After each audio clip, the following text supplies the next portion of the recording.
गगन थापाजी नभए भए पार्टी माटोमा जान्थ्यो अरे। अनि अहिले चाहिँ कहाँ गयो त पार्टी? कहाँ गयो? बाख्रा गोठ त चलाउन नसक्ने मान्छेले कहाँबाट नेपाली कांग्रेस जस्तो पार्टी चलाउँछ? गगन थापाले एउटा सामान्य भन्दा सामान्य दिदीबहिनीहरूले 50-60 वटा बाख्रा हाम्रो गाउँमा गोठ चलाएर हिँडेका छन्। त्यसको आम्दानीले परिवार पालेका छन्। प्रधानमन्त्री प्रधानमन्त्री प्रधानमन्त्री भनेको छ, त्यो बिहान उठेदेखि बेलुकासम्म प्रधानमन्त्री। म प्रष्ट बोल्ने मान्छे हो।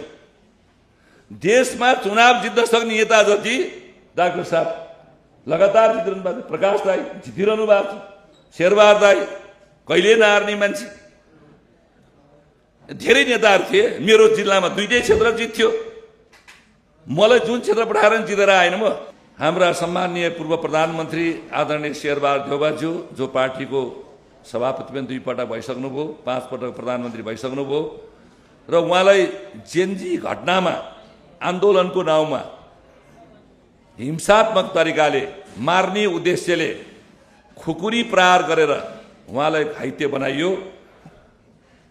त्यो घाइते भएपछि उपचारका क्रममा अहिले विदेशमा हुनुहुन्छ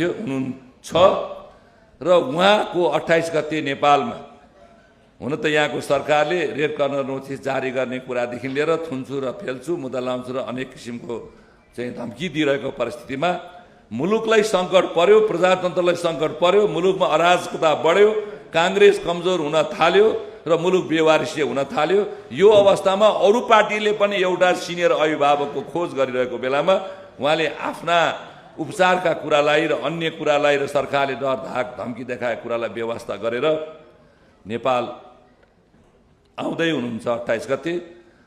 उहाँको स्वागतका लागि पनि मेचीदेखि महाकालीसम्मका युवाहरू सशक्त रूपमा अगाडि बढ्ने छन् र सरकारले डर धाक धम्की देखाइरहेको मात्रै होइन, थुन्छ र छेक्छ, मुद्दा लाउँछ भनेर तर्साइरहेको अवस्था हो र युवा साथीहरू सशक्त रूपमा भिडिरहनु भएको छ। म यही मञ्चबाट सरकारलाई भन्न चाहन्छु, बुद्धिमत्तापूर्ण ढङ्गले तपाईहरू पनि यत्रो नेतालाई स्वागत गर्नुस्, तपाईहरू पनि यो नेतालाई सम्मान गर्नुस्। यदि धरपकड र अन्य कुरा गर्न थाल्यो भने तपाईको सरकारको समाप्तिको दिनगन्ती त्यही 28 गतेबाट सुरु हुन्छ। यो कुरा पनि म यहाँ निवेदन गर्न चाहन्छु। यो स्वरमा नेपालभरिका युवा साथीहरूले सशक्त रूपमा चाहिँ आफ्नो भूमिका निर्वाह गर्नलाई तयार भएको अवस्था पनि हो। यो कुरा पनि यहाँ सुनाउन चाहेको। र अर्को कुरा हामी अझै भन्छौँ, गगनजी हुन त मलाई अस्ति हाम्रो